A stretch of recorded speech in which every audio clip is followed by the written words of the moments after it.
जम्मू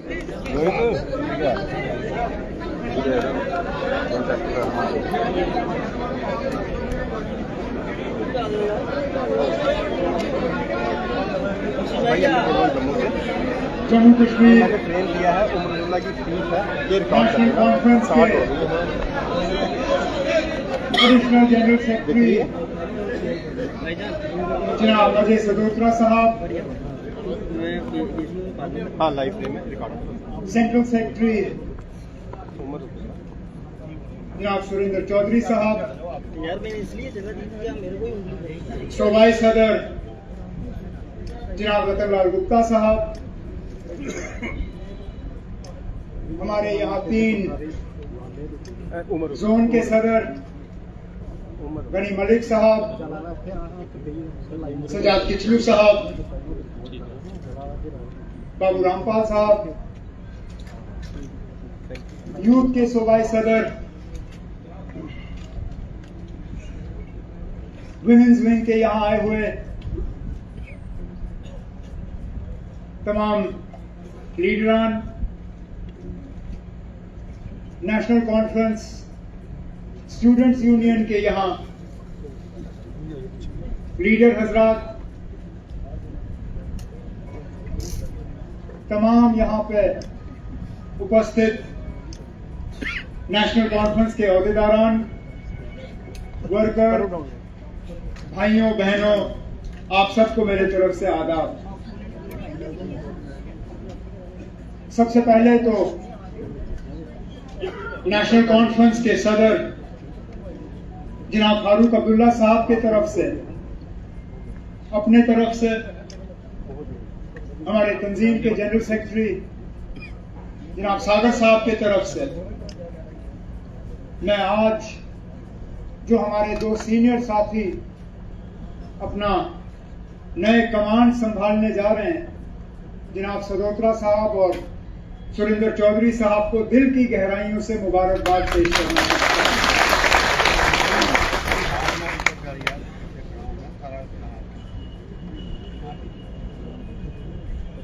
दोनों आपके लिए नए नहीं हैं,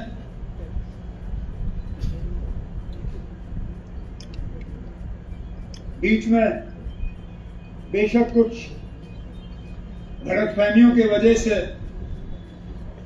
हमने थोड़ी देर के लिए सुरेंद्र चौधरी जी को खोया था, लेकिन आज आ गए,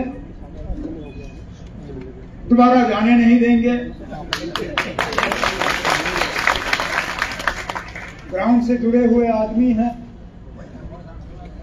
मेहनत करने वाले आदमी हैं, वर्करों के साथ काम करना जानते हैं। सेंट्रल सेक्रेटरी बन के मुझे पूरा यकीन है कि न सिर्फ अपने क्षेत्र में, न सिर्फ प्रोविंस में, बल्कि जम्मू कश्मीर में जहां पे भी इनका असर रसूख है, उसको इस्तेमाल करके तंजीम को और ज्यादा मजबूत करने में ये कोई कसर बाकी नहीं रखेंगे। और मैं इनको और इनके साथियों को यकीन दिलाना चाहता हूं कि हमारे तरफ से इनको मदद करने में कोई हम भी कमी नहीं रखेंगे। आप जहां पे हमें चाहोगे, जहां बुलाओगे, जहां पे आपको लगेगा कि हम आपका इस मिशन में हाथ बटा सकेंगे, फोन उठाइए, बुलाइए। फारूक साहब और मैं, हम में से कोई ना कोई तो जरूर वहां पहुंच के आपके इस मिशन में आपकी मदद करेंगे। रही बात सदोत्रा साहब की, जब से मैं सियासत में आया हूं तब से सदोत्रा साहब के साथ बड़ी नजदीकी से काम करने का मौका मिला। जब पहली बार नेशनल कॉन्फ्रेंस का सदर बना तो सदोत्रा साहब ने जम्मू प्रोविंस का कमांड संभाला और उन मुश्किल हालात में, जबकि पूरी हुकूमत की मशीनरी उस वक्त नेशनल कॉन्फ्रेंस को न सिर्फ कमजोर करने के लिए बल्कि मिटाने के लिए इस्तेमाल किया जा रहा था, 2002 और 2009 के दरमियान डट के उन ताकतों का मुकाबला किया। बल्कि मुझे आज भी याद है कि बस अड्डे में उस वक्त इतना बड़ा जलसा नेशनल कॉन्फ्रेंस का करा के हमारे मुखालिफों को उन्होंने परेड के बाद ना उसके बाद हमने वहां बस अड्डे के पास भी किया। पहले तो परेड के पास था, फिर बस अड्डे के पास था, जिसमें वो मुट्ठी वाली बात हुई। हाँ, मुझे अच्छी तरह से याद है, मैं भूला नहीं हूँ। बुढ़ापा जरूर आ गया लेकिन यादाश्त कभी भी है। इसलिए कभी कभी मैं अपने साथियों से गिला करता हूँ, ये जो आप नौजवान क़यादत ये छोड़िए ना। 53 अब मेरी एज हो गई है। अगर मैं सरकारी मुलाजिम होता तो 7 साल के बाद मैं पेंशन ले रहा होता। अब खुदारा मुझे बताइए ना, आप किसी 53 साल के जो सरकारी अफसर हैं उनके पास आप जाके कहते हो ना आप बड़े नौजवान अफसर हैं। आप तो कहते हो ना अभी आपको रिटायरमेंट तो बस चंद ही साल रह गए, थोड़ी सी हमारी मदद करिए। तो नौजवान हैं, स्टेज पे बैठे हैं, चाहे वो यूथ के हों, स्टूडेंट के हों, लेकिन मैं अब नौजवान नहीं रहा। जवानी को पकड़ने की कोशिश जरूर कर रहा हूं, लेकिन आहिस्ता आहिस्ता वो जवानी मेरी हाथ से जो है फिसलती जा रही है। तो यादाश्त मेरी अभी है, मुझे अभी भी वो जलसा याद है। हमारे मुखालिफ हिल गए थे क्योंकि उनको लगा था कि शायद ये लोग अब मिट गए, नहीं उठेंगे दोबारा। लेकिन उस एक जलसे ने साबित किया कि ना हम मिटे हैं, ना इंशाल्लाह आगे कभी मिटेंगे।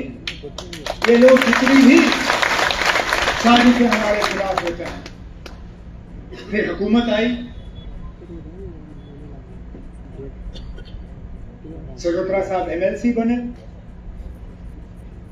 मैं बहुत चाहता था कि उस दौर में भी इनके साथ काम करने का मौका मिले। हमारे पास महकमे ज्यादा नहीं थे, लेकिन अपने हिस्से के जो महकमे मेरे पास थे एज चीफ मिनिस्टर, उनमें से प्लानिंग का महकमा निकाल के मैंने सगोत्रा साहब के हवाले किया और कहा आप में काबिलियत पार्टी में मैंने देखी, उस काबिलियत का इस्तेमाल अब हुकूमत में करिए ताकि हमें उसका फायदा मिले। कैबिनेट में इनका रोल रहा।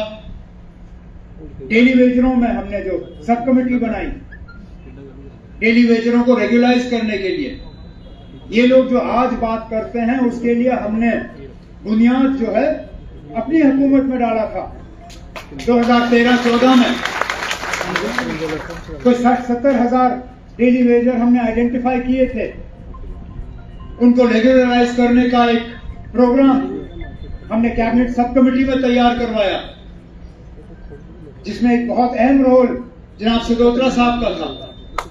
अगर हुकूमत हमारी रही होती तो आज वो डेली वेजर आज तक एडजस्ट हो गए होते, लेकिन बदकिस्मती हमारी हुकूमत रही नहीं और जो सिलसिला हमने शुरू किया था वो वहीं का वहीं रुक गया। अब अगर ऊपर वाले ने कभी दोबारा हमें वो मौका दिया, क्योंकि इन लोगों से तो होना नहीं है, हम दोबारा वो सिलसिला बाहर निकाल के इन डेली वेजरों को रेगुलराइज करने का जो है प्रोग्राम पहले दिन से शुरू करेंगे, ताकि 5 साल के अंदर अंदर उसको मुकम्मल करके हम दोबारा लोगों के सामने अपने आप को पेश करेंगे। फिर वो हुकूमत गई, दौर बदला, हालात आप सबके सामने है। क्या हुआ जम्मू कश्मीर में 17-18 के बाद। लेकिन मुझे लगा कि और फारूक साहब को लगा कि तंजीम में सगोत्रा साहब को एक रोल न सिर्फ देने की जरूरत है, बल्कि इनके तजुर्बे का और इनके काम करने के तरीके का हमें फायदा मिलना चाहिए। आज एडिशनल जनरल सेक्रेटरी के तौर पे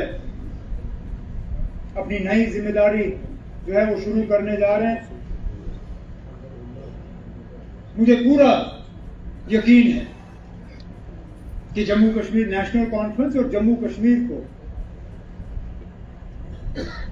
इनके आज इस नए रोल शुरू करने से बहुत जल्द आपको इसका फर्क और फायदा जो है वो दिखना शुरू हो जाएगा। मैं अपने तरफ से इनको यकीन दिलाता हूं कि जहां पे भी आपको हमारे मदद, हमारे ताउन की जरूरत होगी, आप बस इशारा ही करिए और हम आपके साथ हैं।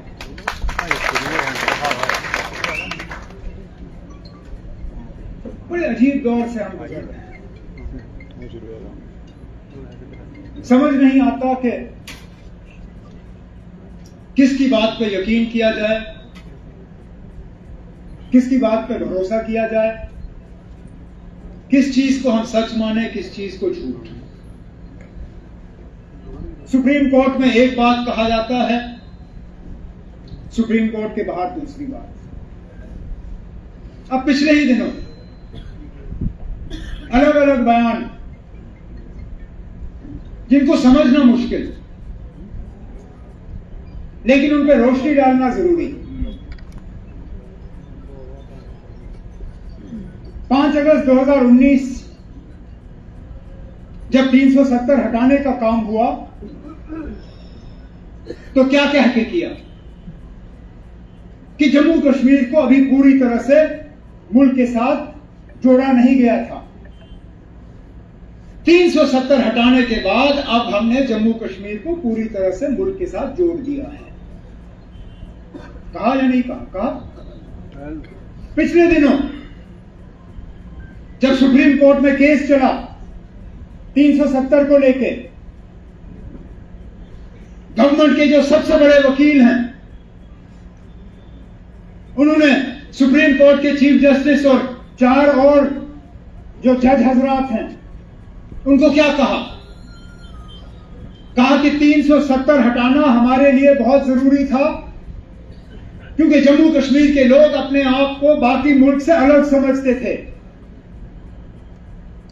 हमने 370 हटाया इस सोच को हटाने के लिए, और आज हम दावे से कह सकते हैं कि जम्मू कश्मीर को हमने पूरी तरह से मुल्क के साथ जोड़ा है।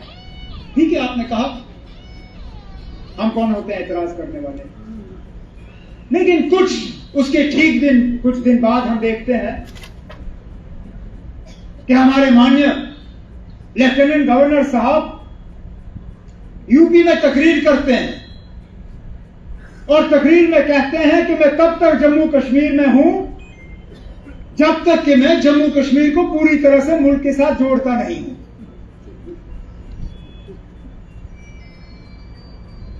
अब मुझे बताइए ना, झूठ किसने बोला? या तो हुकूमत ने सुप्रीम कोर्ट के सामने झूठ बोला, जम्मू कश्मीर को अभी तक पूरी तरह से मुल्क के साथ जोड़ा नहीं गया है, और हमारे गवर्नर साहब उस मिशन पे लगे हुए हैं, या फिर सुप्रीम कोर्ट में उन्होंने सच बोला और हमारे गवर्नर साहब जज्बात में आके गलत बात कह गए, क्योंकि दोनों सच हो नहीं सकते। अब ये दोनों आपस में तय करें कि सच कौन बोल रहा था, क्योंकि अगर गवर्नर साहब सच बोल रहे थे तो इन्होंने फिर सुप्रीम कोर्ट के सामने झूठ बोला है।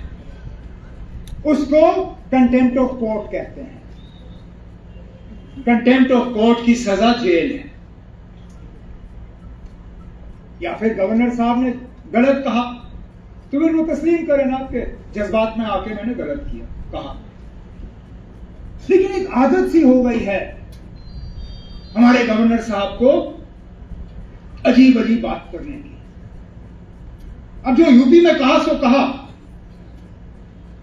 परसों श्रीनगर में जो उन्होंने बात की, क्योंकि हम अक्सर बेशतर इलेक्शन की बात करते हैं, कहते हैं यहां लोग इलेक्शन चाहते हैं, लोग अपने मुतालबों का हल चाहते हैं, लोग चाहते हैं कि उनकी सुनवाई हो।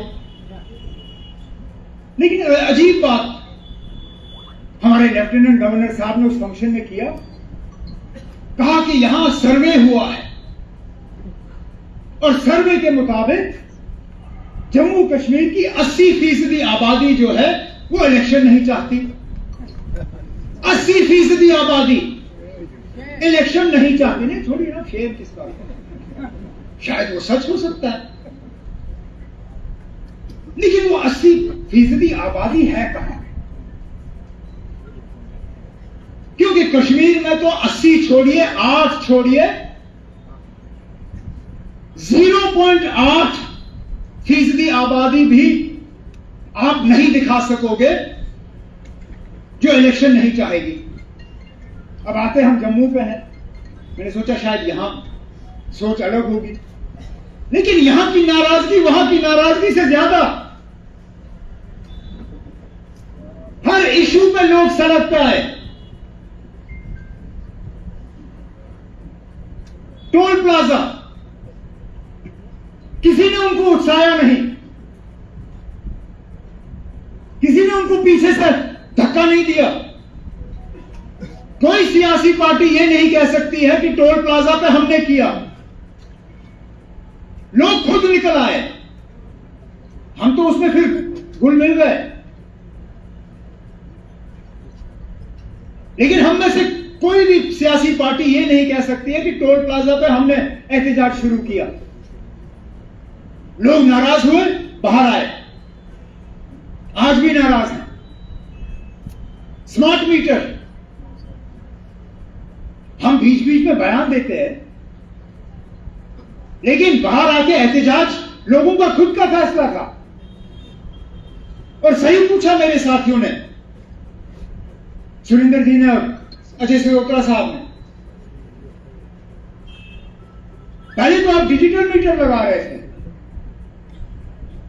आप हमें कह रहे थे कि ये डिजिटल मीटर दुनिया का सबसे बेहतरीन मीटर है। उन मीटरों को लगे शायद ही कुछ दिन हुए, आप कहते हो ना ये मीटर नहीं, अब वो मीटर, स्मार्ट मीटर। और जो स्मार्ट मीटर की मुखालफत करे सीधा जेल। यहां पीएसए लगा है लोगों पे स्मार्ट मीटर की मुखालफत करने पे। अरे भाई, मुखालफत तो हमारा जमहूरी हक है। नहीं पसंद हमें तुम्हारा ये मीटर, हम इसके खिलाफ आवाज तो उठा सकते हैं। आपने अभी तक तो हमें समझाया नहीं कि डिजिटल और स्मार्ट में आपको बदलाव क्यों लाना पड़ा, तो उस पर नाराजगी। महंगाई की हालत आप सबके सामने, एक चीज के दाम क्या नीचे आ जाते हैं, 2-4 चीजों की कीमतें बढ़ जाती हैं।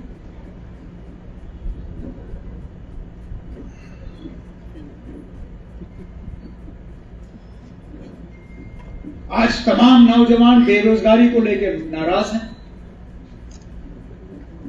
कहीं पे भी उनकी रिक्रूटमेंट का सिलसिला नहीं होता। जहां पे भी रिक्रूटमेंट का लिस्ट निकलता है वहां धांधली होती है, कैंसिल होता है, नौजवान परेशान हो जाते हैं।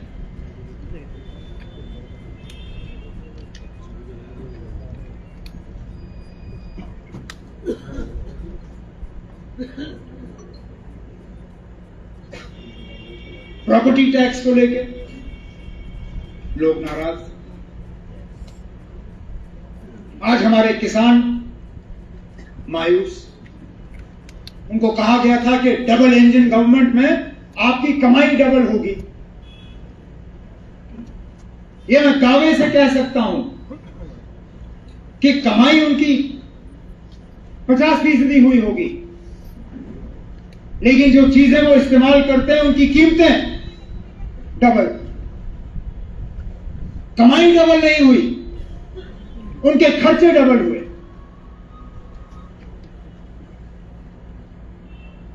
सिक्योरिटी के हालात वो आप सबके सामने है ना। 7 दिन का एनकाउंटर कुपवारा में, 7 दिन। एक कर्नल एक मेजर, एक डीवाईएसपी, एक जवान, 4 हमारे बहादुर कोकरनाग में।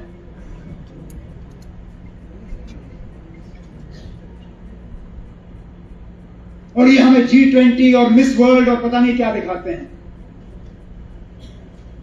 कहते टूरिस्ट आ रहे हैं।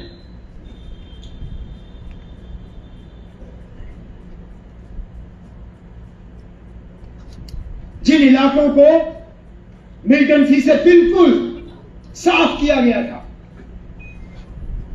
आज वहां पे हमले हो रहे हैं। रजौरी में, वहां पे बीच बीच में एनकाउंटर, रियासी में दिख रहे हैं, चिनाब में दिख रहे हैं, श्रीनगर कल परसों की बात है, चौक के बीच में सीआरपी की गाड़ी पे पिस्तौल से फायर। तो फिर क्या हालात? कश्मीरी पंडितों की ये लोग बात करते हैं, वापस लेना तो दूर की बात, जिनको हमने अपने हुकूमत में वहां बसाया था, रोजगार दिया था, रहने के लिए जगह दी थी, वो सड़कों पे उतर आए कि हमें वहां से वापस लाओ, हमें खतरा है यहां पे। चुन चुन के वहां दफ्तरों में डेस्क के पीछे बैठे सरकारी मुलाजिम को गोली से उड़ाया, बैंक के ब्रांच में काम करते हुए बैंक में घुस के गोली मारी। तो फिर कहां है ये 80% जो इलेक्शन नहीं चाहती? क्योंकि मुझे 80% से ज्यादा आबादी में गुस्सा और नाराजगी के अलावा कुछ नहीं दिखता, कुछ नहीं दिखता। मां सिवाय चंद बीजेपी के वर्कर जिनके काम हो रहे होंगे, जो ट्रांसफर में अपना गुजारा कर रहे होंगे, जिनको गाड़ी बंगला, आगे एस्कॉर्ट, पीछे एस्कॉर्ट, उनको तसल्ली होगी। लेकिन बाकी जम्मू कश्मीर की जो आबादी है वो नाराज है, मायूस है, खफा है। कहते हैं कि कब हमें मौका मिले तो हम बटन दिखा के साबित करेंगे कि हमारी नाराजगी का कितना है, क्या है हाल है। इलेक्शन इसलिए नहीं हो रहे हैं क्योंकि यहां 80% एलजी साहब को पसंद करते हैं। इलेक्शन यहां इसलिए नहीं हो रहे क्योंकि 80% से ज्यादा आबादी बीजेपी को पसंद नहीं करती बीजेपी को पसंद। मुझे आज भी शक है कि ये पंचायत और बल्दियाती इलेक्शन की बात तो जरूर कर रहे हैं, लेकिन कहीं नोटिफिकेशन से पहले ही ये इसको सैबोटाज ना करें, जिस तरह बंबई में इन्होंने किया।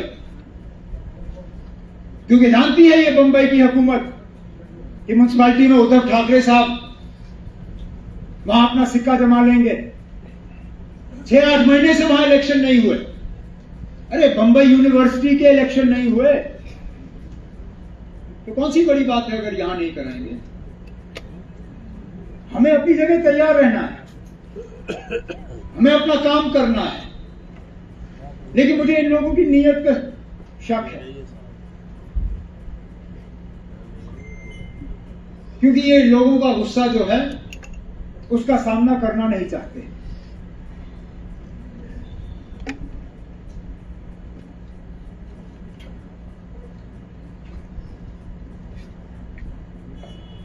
कहते हैं रियासत की कमाई बढ़ गई। अब जनाब हर कोने पे अगर आप शराब की दुकान खोलोगे तो कमाई नहीं बढ़ेगी तो क्या होगा?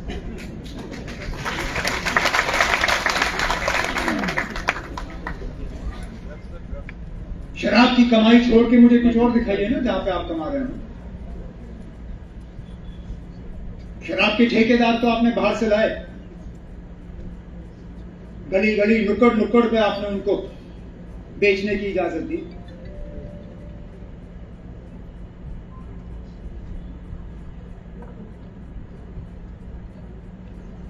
हर ठेके के लिए बाहर से लोग लाए जा रहे हैं। दरियाओं से रेत तक निकालने का ठेका जो है वो यहां के लोकल लोगों को नहीं मिलता। बड़े बड़े काम तो दूर की बात। इसने सही कहा सुरेंद्र चौधरी जी ने, जब हम इन बीजेपी वालों से कहते हैं कि आप जरा कुछ दिखाइए जो आपने बनाया, ये शराब की दुकानें छोड़ के, क्योंकि मुझे मालूम है ये आपने बहुत बनाया, इनको छोड़ के जरा कुछ नया दिखाइए जो आपके दौर में ही शुरू हुआ।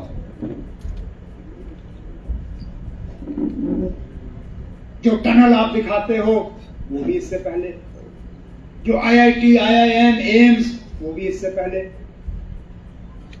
जो मेडिकल कॉलेजेस वो भी इनके दौर से पहले, जो नेशनल हाईवे 4 लेन करना वो प्रोजेक्ट भी डॉक्टर मनमोहन सिंह साहब के वक्त से। नया इन्होंने बनाया क्या दिखता नहीं है। नंबर जरूर आगे पीछे कर लेते हैं। जहां हमारे दौर में 14 लाख टूरिस्ट आते थे, अब कहते हैं 1 करोड़ 30 लाख। लेकिन जब मैं उनसे पूछता हूं जनाब ये 1 करोड़ 30 लाख अगर आए तो रहे कहां पे?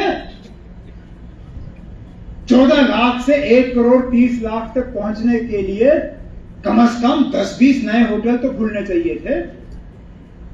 या आपने इनको गाड़ी पे या फ्लाईओवर के नीचे ही सुला दिया? रेलवे स्टेशन के प्लेटफॉर्म पे इनके लिए बिस्तरे का इंतजाम किया? कहीं तो नया होटल खुला होगा जो दिखाएं मुझे। कहां बने ये नए होटल?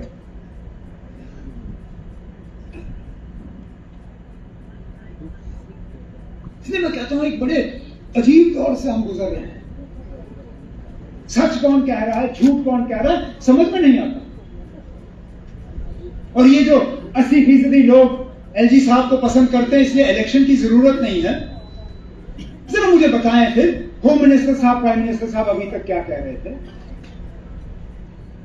मैंने तो होम मिनिस्टर साहब को पार्लियामेंट में ये कहते हुए सुना कि हम इलेक्शन के लिए तैयार हैं। बिल्कुल, जब इलेक्शन कमीशन चाहे इलेक्शन हो। सुप्रीम कोर्ट के अंदर मैंने इनके वकील से ये कहते हुए सुना कि हम बिल्कुल इलेक्शन के लिए तैयार हैं, बस इलेक्शन कमीशन फैसला करे। लेकिन एलजी साहब कहते हैं कि क्योंकि 80% लोग उनको पसंद करते हैं यहां इलेक्शन की कोई जरूरत नहीं। तो फिर मैं मजबूर होता हूं पूछने पे, मुझे बताइए सच कौन बोल रहा है, झूठ कौन बोल रहा है? क्या पार्लियामेंट के अंदर झूठ बोला गया? क्या सुप्रीम कोर्ट के अंदर झूठ बोला गया? या क्या फिर श्रीनगर के उस फंक्शन में जज्बात में आके थोड़ी उल्टी सीधी बातें हो गई? और मैंने पिछले दिनों में इसी बात पे अपनी तकरीर यहां खत्म कर लूंगा। मैंने पर कल श्रीनगर में मीडिया वालों से कहा, मैंने कहा अगर एलजी साहब को वाकई लगता है कि 80% लोग उनको पसंद करते हैं, मैं 30% का कंसेशन दे देता हूं। मैं कहता हूं चलिए आप जज्बात में आके आपने 50 को 80 कर दिया, हम 50 पे ही जाते हैं। जब आपके पास मशीन होता है ना वोट डालने का, सबसे निचला बटन कौन सा होता है उसमें? नोटा। मतलब none of the above.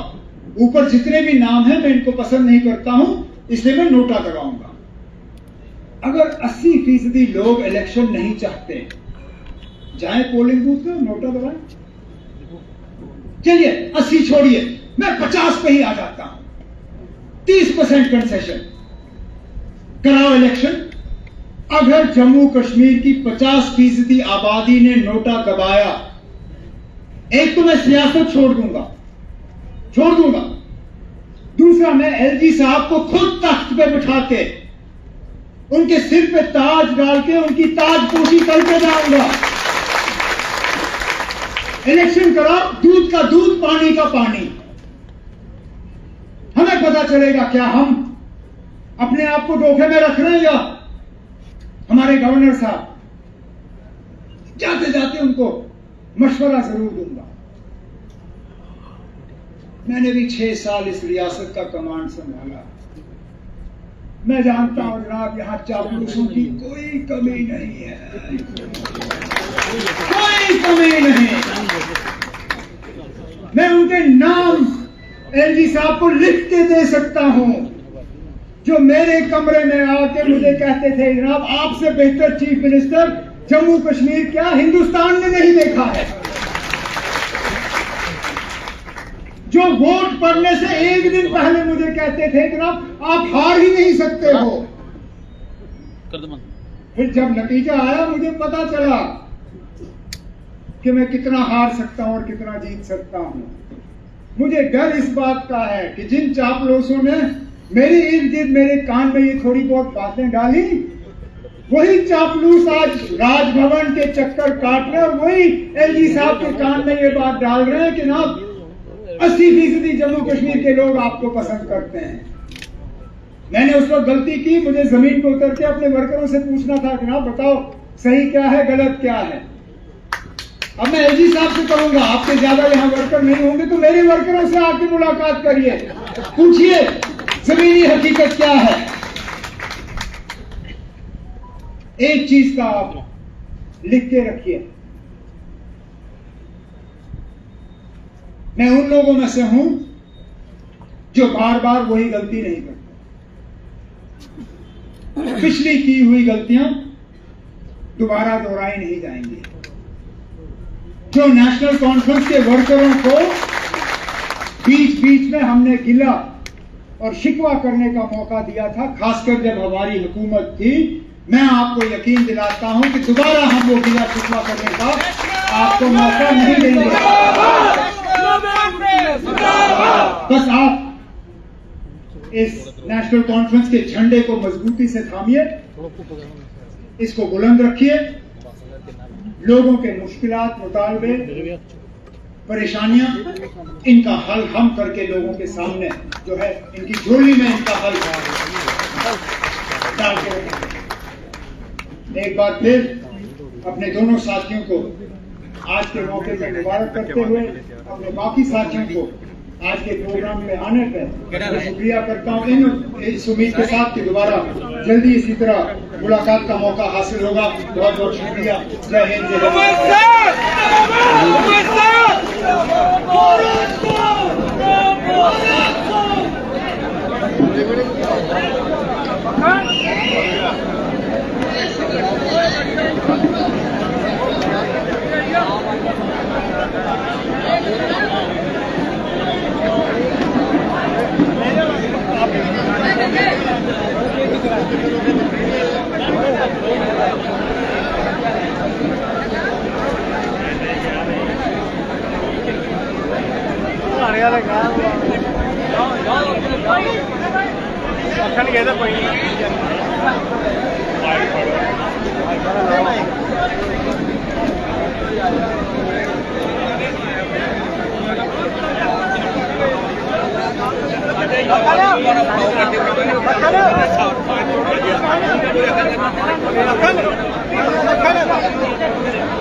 Mic है।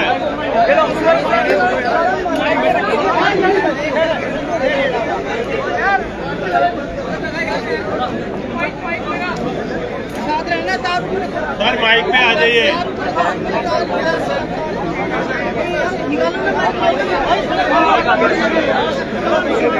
निकालो